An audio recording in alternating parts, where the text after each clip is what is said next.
Rich dad poor डॅडला कालांतराने प्रसिद्धी मिळाली. कालांतराने त्याचं कारण असं, की जेव्हा त्यांनी लॉन्च केलं तेव्हा काही गोष्टीला ऑब्जेक्शन्स होते. पहिलं ऑब्जेक्शन होतं त्या पुस्तकामध्ये लिहिलं होतं, की श्रीमंत लोकं पैशासाठी काम करत नाहीत. This is the first chapter where everybody objects. Everybody has a problem. म्हणजे इतका प्रॉब्लेम होता, की लोकांनी पब्लिश करायला नकार दिला, की आम्ही पब्लिश नाही करणार हे पुस्तक. एवढं मोठं जर तुम्ही चुकीचं लिहिलेलं असेल, की श्रीमंत लोकं पैशासाठी काम नाही करत. त्यांनी त्यात लिहिलं होतं, की जेव्हा पण उत्पन्नामध्ये वाढ होते, अमेरिकेच्या ओव्हरऑल सगळ्याच देशांमध्ये, पण त्यांनी सिन्स त्यांच्याकडे अमेरिकेचा खूप डेटा असल्यामुळे त्यांनी तो डेटा लिहिलेला आहे. तो आपल्याकडे पण आपण वापरू शकतो काही प्रमाणामध्ये, की 50% पेक्षा जास्त जर उत्पन्नामध्ये वाढ झाली, तर ती अमेरिकेतल्या लोकांच्या 1% लोकांकडेच जाते. म्हणजे बाकीचे लोकं अजून गरीबच राहतात. मी 2009 ते 2012 ह्या काळामध्ये जे काही उत्पन्नामध्ये वाढ झाली, 95% भाग सुद्धा 95% भाग म्हणजे उत्पन्न समजा ₹1 वाढला असेल, तर 95 पैसे श्रीमंताकडे गेलेले आहेत. म्हणजे उत्पन्नातील वाढ जी आहे, जे आपल्याला इन्कम सोर्स झालेलं आहे, त्याच्यातनं जे जनरेशन झालेलं आहे, ते फक्त उद्योजक आणि गुंतवणूकदार यांच्याकडेच जाते, इन्व्हेस्टर्स. जे ॲक्चुअली पैशासाठी काम करतात त्यांच्याकडे जात नाही. आणि दुसरा चॅप्टर होता, की ज्याच्यामुळं त्याला पब्लिकेशननी सांगितलं, की आम्ही नाही करणार तुमचं पुस्तक पब्लिश. आणि त्या चॅप्टरचं नाव होतं, की ते पैसे साठवतात, दे आर इन लॉस. त्यांना कधीच फायदा होत नाही. आणि हे 2 चॅप्टर खळबळजनक होते. म्हणजे आपली सगळी श्रद्धा तीच आहे ना, की जास्तीत जास्त फ्लॅट्स घेऊन ठेवायचे. जास्तीत जास्त पैसे आर-एन-डी नाही, रिकरिंग डिपॉझिटमध्ये टाकायचे. हे प्रोफेशनमुळे आमचे ते शब्द येतात त्याच्यामध्ये. तर रिकरिंग डिपॉझिटमध्ये टाकायचे, एफ-डीमध्ये टाकायचे आणि ते शिकवलं जातं ना आपल्याला साधारणपणे. या बुक नंतर आई-वडिलांनी काही शिकवलं नाही आणि चुकीचं शिकवलं ह्या भ्रमात जाऊ नका. त्यांना जे उपलब्ध ज्ञान होतं, त्यावेळी जे शक्य होतं ते त्यांनी तुम्हाला शिकवलेलं आहे.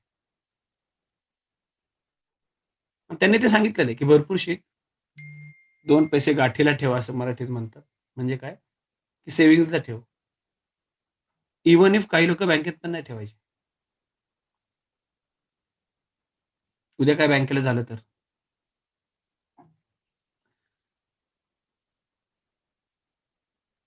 हा जो विचार है, ये जो सोच है, इसके कारण गरीब और ज़्यादा गरीब हो गए आणि श्रीमंत अजून जास्त श्रीमंत झाले. आणि हा जो चॅप्टर है, की जो पैसे रखते हैं, वो लॉस में है. आणि ॲक्चुअली तसं झालं होतं. 3 वेळा क्रॅश झाला ना. .कॉमचा क्रॅश झाला, बँकेचा क्रॅश झाला. तुम्हाला तुम्हाला नसेल आठवत. पण 2000च्या आसपास .कॉमचा क्रॅश झाला होता. Y2K तुम्हाला माहिती आहे की नाही माहीत नाही. Y2K नावाचा प्रॉब्लेम झाला होता. विचारच नव्हता केला, की काय होणार आहे कॉम्प्युटरच्या नंतर 1990, 92, 95 आणि 2000ला काय होणार? Y2K इश्यू होता. तर .कॉमचा क्रॅश झाला होता. आणि 2008 साली झालेला क्रॅश तुम्हाला सगळ्यांना आठवत असेल. बँकेने केलेला उद्योग होता तो. आणि त्या काळात कोणाचा लॉस झाला? ज्यांनी फ्लॅट घेतलेले होते. कोणाचा लॉस झाला? ज्यांचे पैसे पी-एफमध्ये होते. कोणाचा लॉस झाला? ज्यांचे पैसे रिकरिंग डिपॉझिटमध्ये होते. खूप वर्षांपूर्वी तुमच्याही लहानपणी जेव्हा तुम्ही इन्व्हेस्टमेंट चालू केली असेल, तेव्हा 5 वर्षात रक्कम दुप्पट असं इंदिरा विकास पत्र नावाचं हे होतं. 5 वर्षात रक्कम दुप्पट म्हणजे किती व्याजदर असेल बघा. आता 10 वर्षात तरी होतं का? ओव्हर द पिरियड ती किंमत कमी होत चाललेली आहे. आर-डीला आता 6% व्याजदर आहे. After few days we have to pay the bank की तुम्ही आमचे पैसे ठेवताय. इट कॅन बी होऊ शकतं.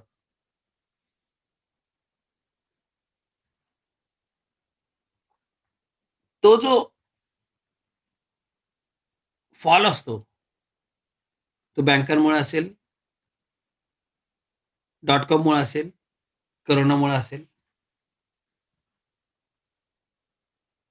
त्यांनी इन्व्हेस्टर जो आहे, इन्व्हेस्टर म्हणजे पैसे कमवणारा, तो इन्व्हेस्टर नाही, की जो पैसे कमवून बँकेत ठेवतो, साठवतो, फ्लॅटमध्ये गुंतवतो. त्याचाच लॉस होतो. आणि हा विषय काही पब्लिकेशनला चालणार नव्हता. They are in big trouble. अरे नहीं हो सकता है, ऐसे कैसे हो सकता है? कुछ भी बात करें, हम पब्लिश नहीं करेंगे बुक ज़्यादा. क्योंकि 90% एंड अबव पीपल, लोगों का ये कहना है कि जो भी हम घर लेते हैं, तीच आमची मालमत्ता है. That is our asset. सब कुछ ले लिया मैंने मेरे बेटे के लिए, घर वगैरह सब. लेकिन अभी आपको मालूम है, सब लोगों को मालूम है, पिछले 5 साल से फ्लैट की कीमत वही है. There is no change at all. मतलब अगर कुछ अपने 25 लाख को फ्लैट लिया है, 50 लाख को फ्लैट लिया है, तो 5 साल के बाद भी 50 लाख को ही है. जस्ट इमेजिन, अगर 25 लाख को आप 25 हजार बैंक में देते हो, साल में देते हो, तो 5 साल में कितने दिए? और उतने अगर आप म्यूचुअल फंड में डालते, उतने अगर शेयर्स में डालते या और कहीं पर डालते, तो क्या होता? Just imagine. और वही फ्लॅट 15,000 रुपये रेंट से मिळत आहे. पण ते मला पाहिजे, माझी इस्टेट, आणि कुठेतरी लहानपणापासून स्वतःचं अजून एक घर पाहिजे, त्याचे 5 फ्लॅट होते. असल्या काहीतरी गोष्टी आपण ऐकल्यात ना. आणि त्या मूळ विचारधारणेला तो मिथ्स म्हणतो, श्रद्धा म्हणतो, अंधश्रद्धा म्हणतो रॉब. तो म्हणतो नाही, ही चुकीची आहे. That is the biggest problem in our mindset. आपका घर आपकी प्रॉपर्टी नहीं है. पहले दिन मैं ऐसी बात करूंगा तो आप लोग बोलेंगे यार ये नहीं जाना चाहिए बुक को, लेकिन पूरा बुक सुनो, तभी आपको पता चलेगा. पहले दिन ऐसी बात करोगे तो आपको प्रॉब्लम हो जाएगा. अरे क्या हो रहा है? माझं घर माझी मालमत्ता नाहीये. इतके दिवस काय आम्ही मूर्ख होतो का? असं आपल्याला वाटेल. Just wait. आम्ही बऱ्याचदा पुस्तकांना असं सांगत असतो, की अरे तुम्ही ते सगळं पुस्तक वाचल्यानंतर त्याचं हे करा. लगेच त्याच्या काही एनालिसिस मोडला जाऊ नका. पण if you see around you, the people who are at a certain level, by thought, by money, they will never talk about the flats. कधीच नाही. ते त्याच्याबद्दल बोलणार नाहीत, की हा फ्लॅट घ्यायचा, इथे एक इन्व्हेस्टमेंट करायची. काय कंडिशन असते? जॉब सुरू होतो, बेसिक गोष्टीनं चालू होतं. एक बेसिक फ्लॅट घेतला जातो. त्याला एक 20 वर्ष होतात. जॉबचा दुसरा टप्पा येतो. और एक फ्लैट ले लेंगे यार. और फिर 55-60 तक हम दूसरे फ्लैट का इंस्टॉलमेंट भर देते. What is life then? सिर्फ इंस्टॉलमेंट इज अ लाइफ. ये जो चैलेंज था वो पब्लिकेशन को, उन्होंने बोला कि नहीं, हमें पब्लिश नहीं करेंगे, ये गलत है. लेकिन जब वो शेयर बाजार में आ गए ना 2007, कितना बड़ा था वो, $270 ट्रिलियन.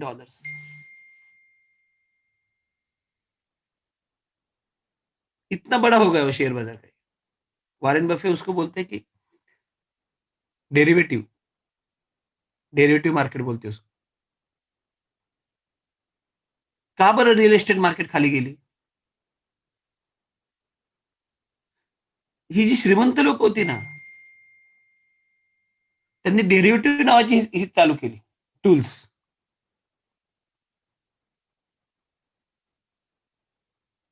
आणि वॉरेन बफेने आधीच सांगितलं होतं, की जर का ह्या श्रीमंतांनी, जे आता ह्याच्यामध्ये गुंतवत आहेत शेअर मार्केटमध्ये, त्यांनी जर डेरिव्हेटिव्ह म्हणजे काय? आता तुम्ही याचं बघितलं ना, करोडाचा एक डेरिव्हेटिव्ह येतो म्हणतात. तो अपग्रेड होतो. वेगळ्या प्रकारे अटॅक करतो. तसं त्यांनी त्यांच्या पैशाचे डेरिव्हेटिव्ह म्हणजे वेगळ्या ठिकाणी वापरायला सुरुवात केली. जेव्हा तसं वापरायला सुरुवात होणार आहे, जेव्हा ज्या लोकांना असं वाटतं, की ह्याच्यामध्ये पैसे गुंतवले मला परत मिळणार आहेत, त्यांना तेवढे पैसे मिळत मिळत नाहीत. आणि it's a cause of downfall of finance.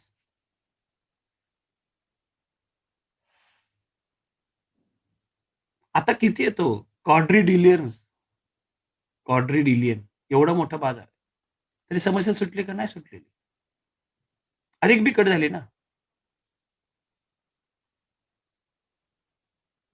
जसं आपण काल बोललो एकदम साध्या भाषेमध्ये, भाकरी मोठी झाल्यामुळे खूप लोकांना जेवण मिळेल असं नाहीये.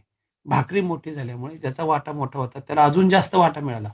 त्याचं पोट कमी असलं तरी, त्याची भूक कमी असली तरी.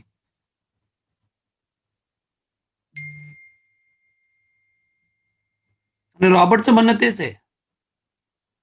रॉबर्ट कॉन्सन्ट्रेट कोणावर करतोय? रॉबर्ट कॉन्सन्ट्रेट श्रीमंतावर करत नाहीये.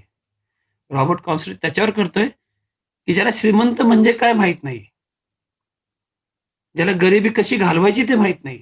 जो स्वतःला म्हणतो मी गरीब आहे, जो स्वतःला म्हणतो I I am from a middle class family, जो म्हणतो की मी मीडियोक्रेटिक लेव्हलमध्ये नहीं क्रॉस कर सकता. जर जर आमच्याकडे मराठीत असं म्हण आहे, की अ, चादर बघूनच हातपाय पसरावे. म्हणजे तो ठरवतो की नाही माझी माझी कॅपॅसिटीच एवढी आहे ना. कारण श्रीमंत लोक कर कमी भरतात. खूप थोडंसं मॅथ्स आहे त्याच्यामध्ये. मग मध्ये कधीतरी एकदा समजावून सांगेल किंवा ॲक्चुअली व्हाईट बोर्डवर मी तुम्हाला लावून लिहून दाखवेल, की श्रीमंत लोक कर कमी कसे कमी भरतात. काही लोकांचं तर असं ऑब्जेक्शन आहे मोठं, की श्रीमंत लोकं जे कामं करतायत, जे विचार वापरतायत, सातत्याने काहीतरी प्रगती करण्याचा विचार करतायत, ते पैसे कमवतात आणि नंतर तो कर कोणाला द्यायचा? गरिबांना, की जे काम नाही करत. हे विरोधाभास आहे. एका अँगलने जर तुम्ही विचार केला, की तो बरोबर पण वाटतो ना. तो खूप काम करतो म्हणून त्याचे पैसे काढून घेऊन गरिबाला द्यायचे. आणि गरीब म्हणजे कोण? गरीब म्हणजे नेहमीच तो गरीब असेल नाही. तो काम न करणारा सुद्धा गरीब असू शकतो. आळशी सुद्धा गरीब असू शकतो. अपॉर्च्युनिटी मिळून सुद्धा त्याला नॉक न करणारा गरीब असू शकतो. विचारांनी गरीब असू शकतो. आपल्यातले खूप जण विचारांनी गरीब आहेत. मला नाही जमणार. मी नाही जमण्याची खूप कारणं मी तुम्हाला सांगतो. मी इंजिनिअर नाहीये. मी डॉक्टर नाहीये. मी वकील नाहीये. मी सी-ए नाहीये. मी सी-एस नाहीये. माझ्या बाबांनी सगळी जमीन विकली. माझ्या बाबांनी मला फ्लॅट नाही दिला. मला गाडी नाही दिली किंवा मी ग्रॅज्युएटच नाही झालो. म्हणून मला पैसे नाही कमवता येणार. म्हणून मी श्रीमंत नाही होणार. ही गरिबी आहे. त्याचा आणि याचा काही संबंध नाहीये. शिक्षण हा वेगळा भाग आहे. संपत्ती कमवणं हा वेगळा भाग आहे. तर तुमच्या आजूबाजूला दिसतात लोकं ना, न शिकलेली पण त्यांच्याकडे संपत्ती आहे. ते स्किल पाहिजे तुम्हाला आणि तो जो टॅक्सचा मुद्दा आहे, जो त्यांनी लावून धरला, की टॅक्स लोकं कमी भरतात. हे त्यांनी कधी दाखवलं? बराक ओबामा जेव्हा आले ना, तेव्हा बराक ओबामाने दाखवलं, की तो गव्हर्नर होता त्यावेळी, मिट रॉमनी. त्या गव्हर्नरनी टॅक्स कमी भरला होता आणि बराकने किती भरला होता? 30%. रॉमनीने 13%. तो जे बिझनेसमध्ये त्यांना माहिती असेल, की 30% आणि 13% का? पर्सनल लेव्हलला तेवढा का असतो आणि ऑर्गनायझेशनमध्ये घेतल्यावर तेवढा का असतो? You know that. तुमचा सगळा खर्च ऑर्गनायझेशन केला असं दाखवतं आणि तुम्हाला फक्त पगार मिळतो. तुम्ही तो कमीत कमी घेऊ शकता. तुम्ही कन्सल्टन्सी घेऊ शकता. आत्ता तर ह्यावर्षी नवीन यावर्षी नाही, आत्ता मी ऐकलं. नवीन लॉ झालेला आहे, की पगार घ्यायचाच नाही कंपनीतनं. आपण कन्सल्टन्सी म्हणून दाखवायचं.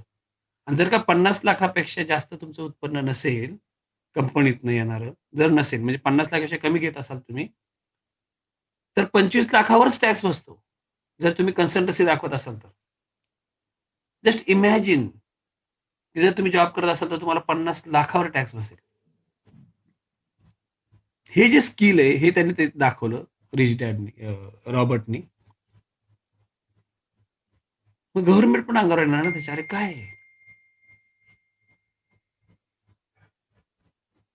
जेव्हा बराक ओबामाने हे केलं, की मी 30% भरलेलं आहे आणि आपल्या गव्हर्नरनी भरलेलंच नाही, 13% भरलेलं आहे. तेव्हा बराक ओबामाची निवड झाली. तो निवडून आला त्या एका गोष्टीमुळं. हारले ते निवडणूक. लोकांना जाणवलं, अरे हा माणूस टॅक्स कमी भरतोय. आणि पुन्हा एकदा टॅक्स हा मुद्दा आला. तुम्हाला टॅक्स ही गोष्ट खूप जनरल वाटत असेल. मी तुम्हाला एक उदाहरण सांगतो. जे हॉटेलमध्ये तुम्ही जाता, बिल घेता. तुम्ही बिल घेतलं आणि तुम्ही जर का ते तुमच्या ऑफिसमध्ये दिलं, तर त्यातला जो जी-एस-टी आहे तो ऑफिसला रिटर्न मिळतो. तुमचं स्वतःचं ऑफिस असेल तर रिटर्न मिळतो. कंपनीचा तुम्ही जर जॉब करत असाल तर दिलं तर रिटर्न मिळतं. पण जर तुम्ही बिल घेतलं नाही तर काय होतं? एखाद्या वेळी ते बिल एडिट होऊ शकतं आणि ते ₹1000 बिल ₹100 दाखवलं जातं. जी भरला जाऊ नाही शकत. आपली जबाबदारी आहे आपण ते बिल घ्यायला पाहिजे. आपण ते बिल घेत नाही. तो माणूस जी कमी भरतो. पर्यायाने गव्हर्नमेंटला कर कमी मिळतो आणि कर कमी मिळतो म्हणून गव्हर्नमेंट परत आपल्यासारख्या नोकरदार माणसाचा इन्कम टॅक्स वाढवतं. तुमच्या लक्षात येते ना आपले रोल पण कसे आहेत ते. आपण आपल्याला गरीब नाही का बनवत. माझं ऑर्गनायझेशन आहे. मी हॉटेलमध्ये गेलो, मी माझे बिल घेतलं. मी कंपनीला प्रोड्यूस केलं. ₹100 चं मी जेवलो. मला ₹82 लागले. ₹18 जी मिळाला. तो जी मला परत ह्याच्यात मिळतो कंपनीमध्ये रिटर्न मिळतं आणि नाही भरलं तर? मी माझ्या पैशातनं खर्च केला तर? माझे ₹100 जातातच. शिवाय ₹100 मला पगारात मिळालेला असल्यामुळे त्याच्यावर मला इन्कम टॅक्स बसलेला असतो. मग ते अजून पैसे वाढतात. म्हणजे ज्या गोष्टीची किंमत ₹82 त्याच्याऐवजी मी त्याला देतो ₹120. त्याचा खर्च असतो ₹82. ओव्हरऑल जेव्हा तुम्ही ओव्हरऑल वर्षाचा विचार करता, तेव्हा असे तुम्ही कमीत कमी 20-30% वाया घालवता. आणि हे त्याने शिकवलं आवड.